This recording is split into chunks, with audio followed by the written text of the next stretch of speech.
Welcome back. The U.S. Secretary of Defense Lloyd Austin is delaying his trip to Tel Aviv today due to planned protests across Israel. At the request of the Israeli government, Austin will instead travel to Israel tomorrow morning, and he's going to meet with Israeli leadership near the airport rather than the Ministry of Defense in Tel Aviv. Just think about that fact alone, folks. Secretary Austin is expected to call for the de-escalation of violence between Israel and the Palestinian Authority. Yesterday, 6 Palestinians were killed during a raid in the West Bank.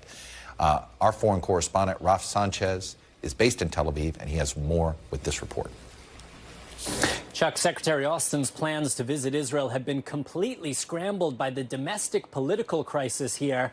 As we've talked about before, Prime Minister Benjamin Netanyahu, his new right-wing government, are trying to ram through this very controversial plan to weaken Israel's Supreme Court. Netanyahu says this is a necessary reform to curb activist judges. But tens of thousands of Israelis have been out on the streets in recent weeks protesting against it. They fear this is a potentially fatal blow to Israeli democracy because under this plan, Israel's parliament could vote by a simple majority to simply ignore rulings of the Supreme Court.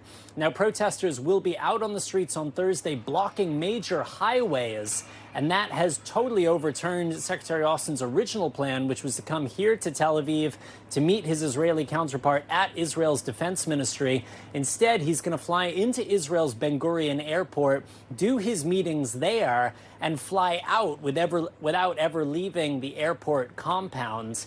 Now, in terms of the substance of those meetings, Secretary Austin is flying into what is one of the bloodiest periods in Israel and the occupied West Bank in 20 years. Just yesterday, Israeli special forces raided the Jenin refugee camp in the northern West Bank. They killed 6 Palestinian militants, including a senior Hamas operative who they say was responsible for the murder of 2 Israeli brothers. Secretary Austin trying to leverage American influence to bring some calm to this situation.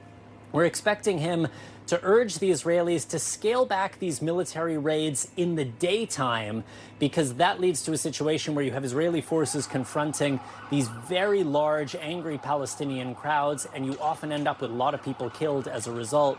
We're also expecting the secretary to call on the Palestinian security forces to do more to confront militant groups themselves so the Israelis don't have to continue these raids into Palestinian cities. Chuck? Raf Sanchez, who is reporting in Tel Aviv for us. Raf, thank you. Thanks for watching our YouTube channel. Follow today's top stories and breaking news by downloading the NBC News app.